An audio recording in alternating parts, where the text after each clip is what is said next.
Hello and welcome to this episode of On My Studio Table. It's so good to be with you today.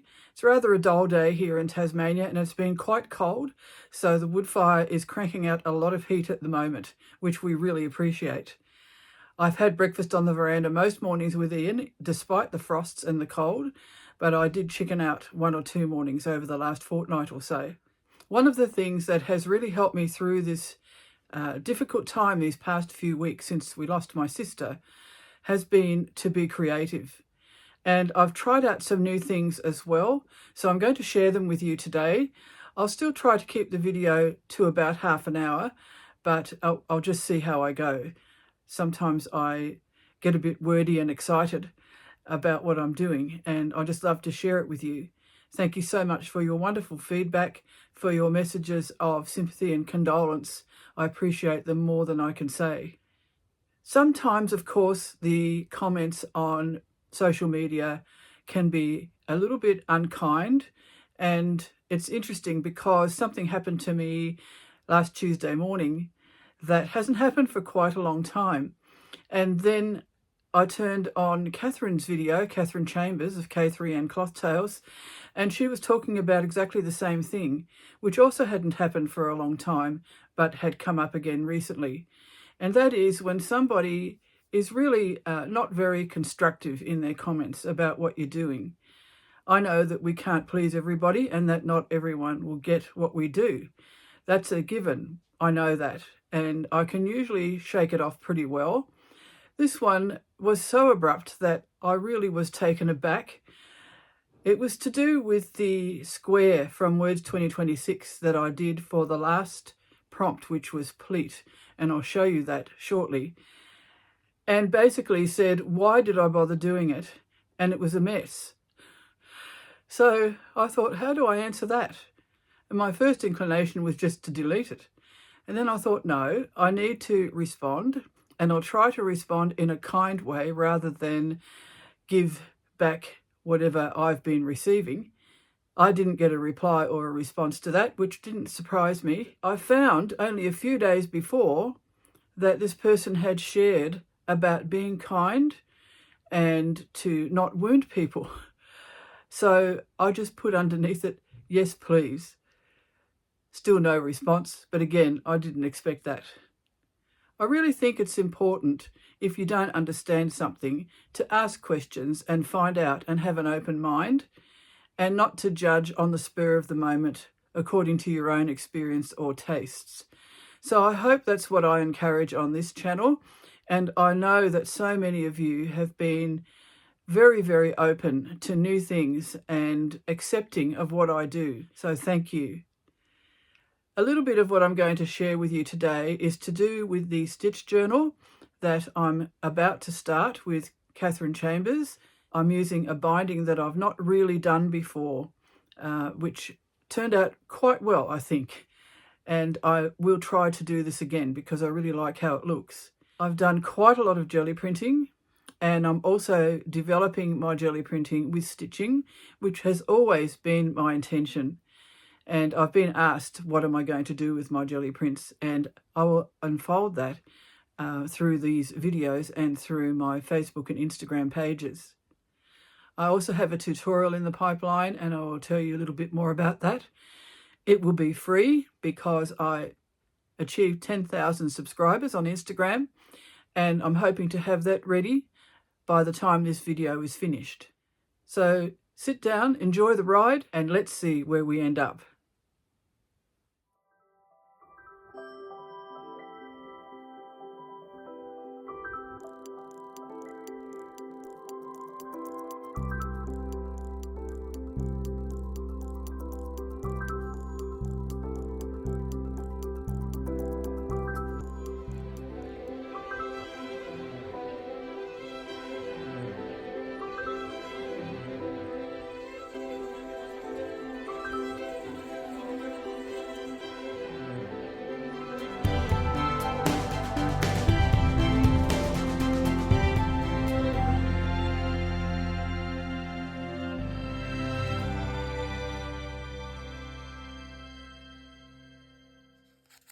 What you saw in that little clip was some experiments I did the other day when I didn't want to use my brain too much and just wanted to enjoy myself. And it was an experiment that mostly worked. For one thing, I have some paints which I'm trying out, earth pigments which I turn into paints. And they are different to the ones I've been using from the Natural Earth Paint Company. These are from Eco Art Australia, and they do some beautiful soft colours, and they are safe for children. They're also soluble with water. But because I wanted to do jelly printing, I tried out this particular pigment powder with my binder that I use, my natural binder. It would not go onto the jelly plate in the usual way. So if you use a brayer or a roller, usually you roll the paint out. It did not really work. So what I did was I experimented with using a palette knife and also with using a brush. And that was much better. And I felt that I could use them as backgrounds for jelly printing with the other natural earth paints that I use. That way I can combine them both and get the best advantages of, or best characteristics of, each type of earth pigment. So you'll see that there are some lovely soft blues and reds and yellows in the backgrounds of some of these, and those were the ones that I put on the gel plate with the palette knife or the brush. Then I let them dry, and then I put these paper cutouts on top. And the paper cutouts are reminiscent of the snowflakes that we used to do as kids, but I made them a little bit chunkier because I didn't want them to tear when they stuck to the gel plate. And I also wanted to think of them more as medallions rather than snowflakes because I didn't want to stick to white. I wanted to have colour. So it was a really interesting experiment. I really enjoyed it, and I didn't have to think too much, and I just had fun. And I was actually inspired by somebody that I watch online called Art Whisperer 88. One of the interesting things about him is that he's also gone through cancer. He's only just finished his treatment, and he said how much art has really helped him through the whole experience. And he's now cancer-free, which is wonderful. But I would recommend you have a look at what he does. Very inventive, very painterly, and it's a term that he uses quite a lot, and different techniques that he demonstrates. I don't think I'll do a tutorial about this, but it really might be something you'd like to try, especially if you enjoy using the gel plate. It's really fun experimenting, and not everything will be a standalone artwork, but you learn so much during the process. These are the bird gel prints that I shared with you last time, but since then I've added some stitching, just some simple stitching to highlight the bird shape and some of the foliage. I didn't want to obscure the textures and colours on the gel prints too much, so I kept it really simple. And you can see that the birds are still not too prominent. Many birds are becoming extinct, and some of them are only a memory now. So they're kind of like a ghostly image or just an indistinct image. I highlighted the fern here with just a few stitches. I didn't want to do too much, just enough to give it some definition. And then this was the third one. So the next thing I'm going to do is to demonstrate the stitching using these two prints. Because they have a bit more contrast, I think it will be easier for you to see the stitching and the methods that I use when I demonstrate it if we've got slightly clearer shapes and designs. And one of the things that we'll do also is to look at how your actual artwork or gel print, if that's what you use, can inspire the stitching rather than imposing a certain stitching idea onto the artwork without regarding what it looks like. So I'm quite excited about offering this tutorial to you, and as I said, it will be free. What I'll probably do is just choose at random anyone who accesses the tutorial through my online shop at gonerustic.com, and one person will win a free download. I just wanted to celebrate this milestone with you, and I hope that this will be a way that you'll enjoy. These artworks are the result of an idea that I've had for quite a while. Years ago, I did an online course with Kaz Holmes, an English artist, And she did things like stitching cloth and so on, and using that as a printing plate. And that was a Collagraph style printing technique that she used. You can actually do this with a gel plate as well. I didn't use stitch to make the print this time. I just used the cloth, and I did 4, and I'll show you them in order. The first one, I pressed it down with my fingers, and you can see my fingerprints have actually come through. There's a couple of clear ones there. And that's because I used silk, which is quite a thin fabric, and it really did absorb the paint.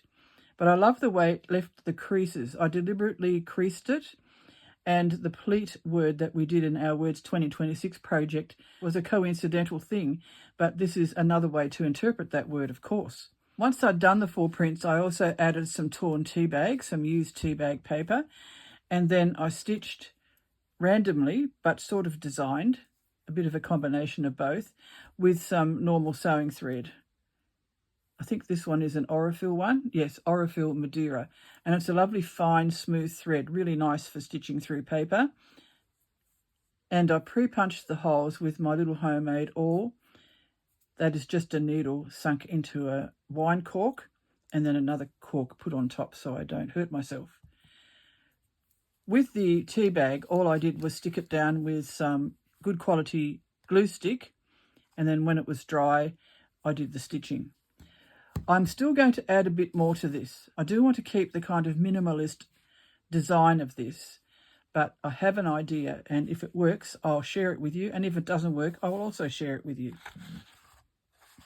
So this is the first one. The second one I was happier with because I used my little clean brayer to press the folds of the cloth down, and that was more like the effect that I wanted. Sometimes when I mix my earth pigments with the binder, the natural binder, it separates a little bit on the gel plate, and I like to call them starbursts. Some people call them fisheye, and some people call them bubbles, but I like to call them starbursts. And sometimes they're quite noticeable, other times you don't get much of them at all. So with these two, I had a little bit of it, but not much. And I just go with it. I don't try and obscure it. And you can get the same effect by spraying water on your gel plate once the paint's been added onto it. These two are my favourites. I used a slightly different kind of silk. It must have had a bit more of an open weave. And I love how it made this beautiful shadow, like a white shadow or some water falling down or a veil or something like that. I just love that. Again, some little starbursts, and I've continued with the tea bag paper and the stitching with the black thread. And this is the last one, and that was the same as the previous one. I used the same cloth, pressed it a little bit, folded it a little bit differently, and pressed it with the roller, the little roller or the brayer. And again, it worked out beautifully in a kind of ethereal way, I guess you could say. There's a bit of mystery about these, I think. So that's giving me some ideas for a name for this little series. And you can see the starbursts here, some quite big ones and then some tiny ones. And I love that effect. I think it just adds to the whole design. So I'll let you know what happens next. I will give it a try on some scrap paper first, and then hopefully I can do it on these and it will work out.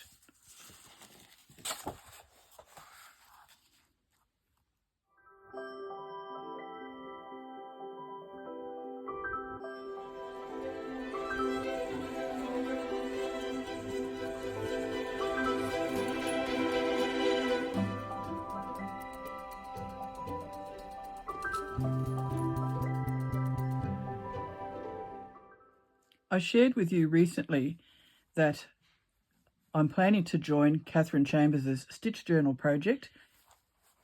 We were asked to make a journal cover, which I did quite a while ago now because I got a bit carried away, and then to prepare some papers using rust printing, tea dyeing, and eco printing, whatever we had. And I had just done a big batch of eco printed papers, an assortment of different kinds, And after I saw the introductory video, I did some rusting and tea dyeing using a tray, rusty objects, and various types of paper. So this week, my priority was to get this together. I reorganized my signatures because I thought I could probably combine a bit more variety of papers than what I had.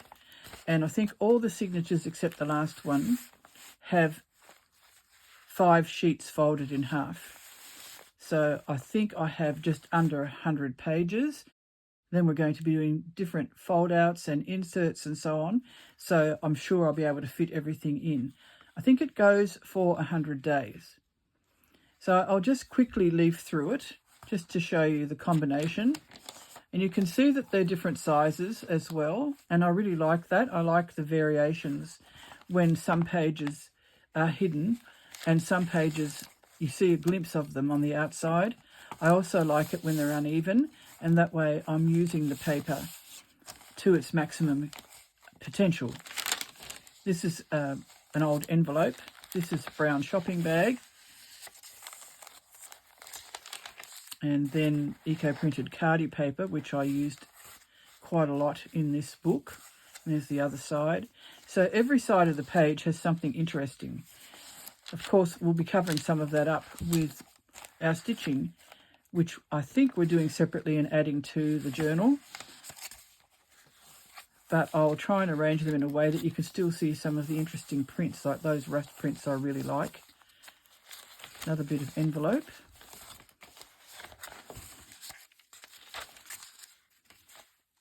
This was a bit of sketchbook paper that was fairly fragile, so some of it tore, but I used the best bits in this. That was the lid of an old tin of Milo, I think, that I've kept for years and has gone rusty. Rusty washers, and so on. Just love the earthiness of this. I guess you could say it is a type of mark making. This is a bit of old manila folder, and it still has the name of the person whose file it was.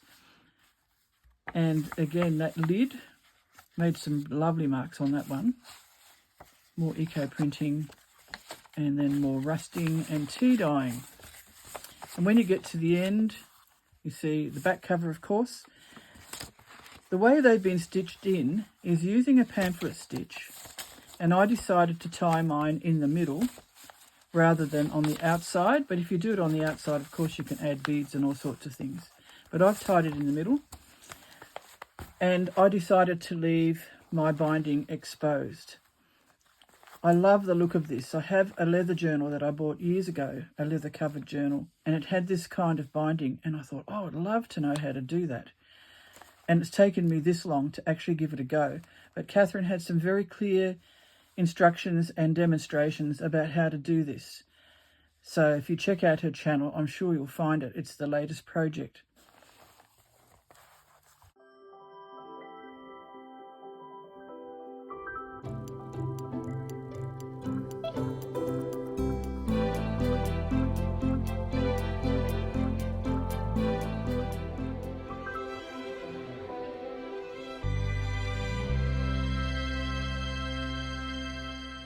When I did the eco-printed papers a month or so ago, the ones that I had left after stitching the ones I chose into the journal, I've made into a little book. I just finished it this morning, and I've done a method called accordion spine binding, or at least that's what I call it. And I've actually done a tutorial about this if you want to learn how to do it. It's mostly stitched. I did use a little bit of glue, but not very much. And it's a really nice way to put a book together. The bonus is that when you open it, you have the little bits of the accordion spine actually poking through, and you can attach inserts to those and embellishments, which I really like the thought of. Then I folded the pages, some symmetrically and some asymmetrically, so you've got a really good variety of page sizes and widths. Also, the types of paper that I've used, this was from corrugated cardboard, one layer of it, that I used like tiles to clamp on the outside of the papers that I did, and some of them print too. And I've left things like the barcode and some of the colour that was already on the box on the papers that I've chosen, because I think it adds to the story. There's some lamandra and some wattle branch, acacia, and I love how that printed. And there's another bit of the accordion. So for a little book, it's got quite a few possibilities. I stitched the flap down because it was annoying me. It was not folding down flat. So I thought, well, I'll just use some stitching for embellishment, which is what I did. And then I found this feather that I've had for ages, and it's a little bit bedraggled, and I rather like the look of it. So I've stitched that onto the front. In the back, I've put my stamp and I've signed it as well. So this will be available in my online shop as soon as this video is finished at gonerustic.com.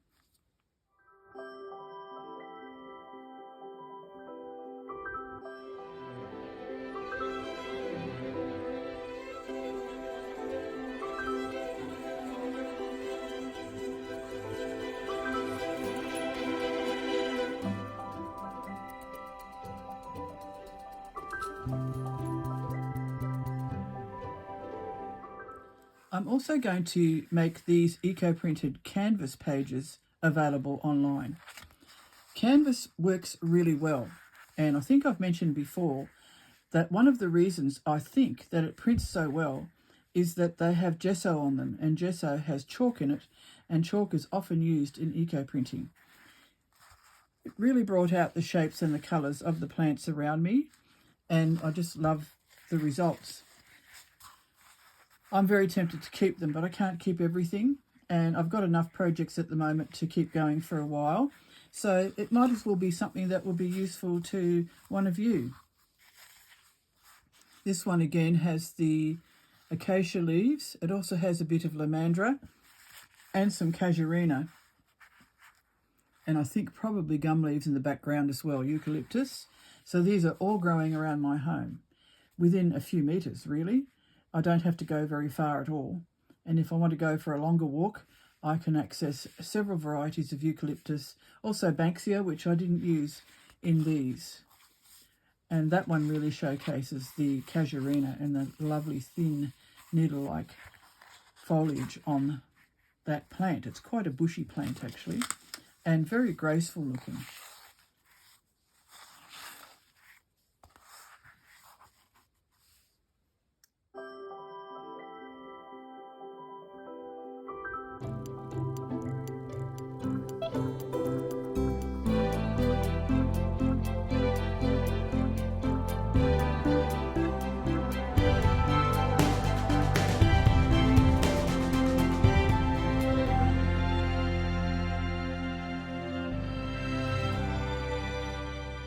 I'm afraid I haven't finished my journal cover, but I have done a lot of stitching on other things, so I don't feel too guilty.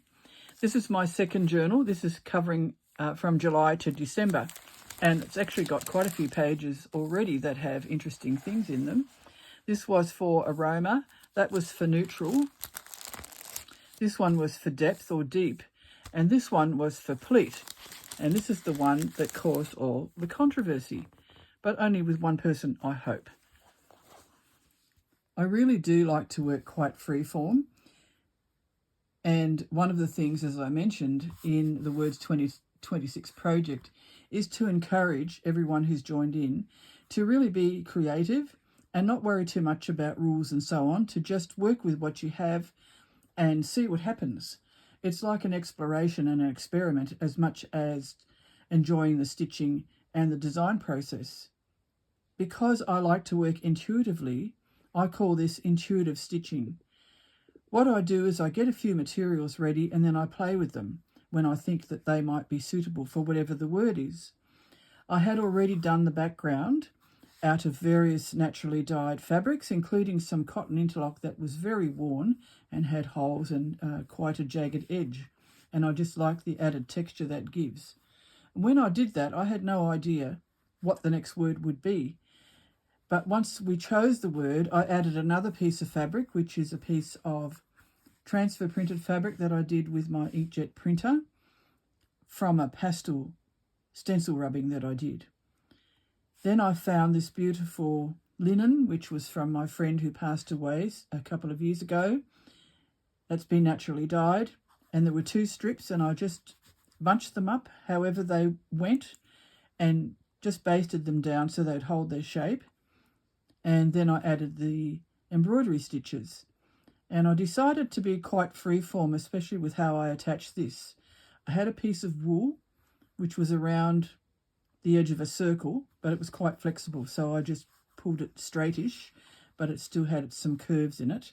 Stitched it down with a stab or straight stitch with 3 strands of embroidery cotton, and then I added some feather stitch in this lovely salmon orange colour, some fly stitch in a beautiful green. You can't really see so well. It's a green wool thread. And the feather stitch is also 3 strands of embroidery cotton. And then I did French knots with my favourite cream pearl cotton, which I've actually mislaid. I couldn't find it this morning, so hopefully it will turn up soon because I use it a lot. And then this is also stitched down with pearl cotton, and that's a bread tag. Has nothing to do with the word pleat, but I just liked the shape of it and it needed something there, and I do like to use found objects. So that's my pleat square. Who knew that stitching could cause such a commotion?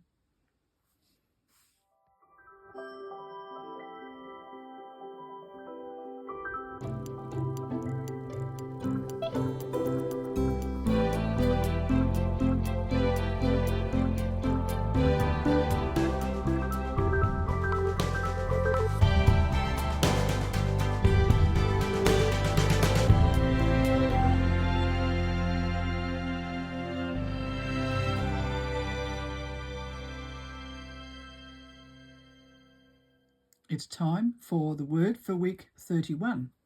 Here's my little cottage pot. Quite often all you see is the roof, so I'll just show you the side of it. There's a door and 2 windows, some branches for handles. I'm guessing this is a sugar pot actually. And then 2 windows at the back. It's made from brick. It has a little bit of garden around it as well. It's very cute. I've had this for quite a while, and I do like cottage themed china. I have a few bits and pieces. So, without further ado, let's pull out the word for this week.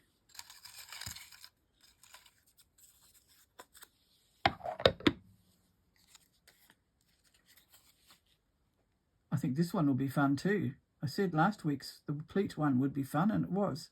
So this one is curly. If you have scraps of wool and different types of yarn, I think you could do quite a lot with this. Possibly couching them down, letting them fall down in a random sort of curly way, and then stitching them down, which is couching. But you could also be inspired by a dog's woolly coat, somebody's curly hair, and I know that some people who have curly hair absolutely hate it, and then the rest of us are envious because of the natural curls. And curly can also describe a situation. So if you're in a kind of tricky or even dangerous situation, sometimes that's called a curly situation. So there's a few different ways to interpret this, and I look forward to seeing what you come up with.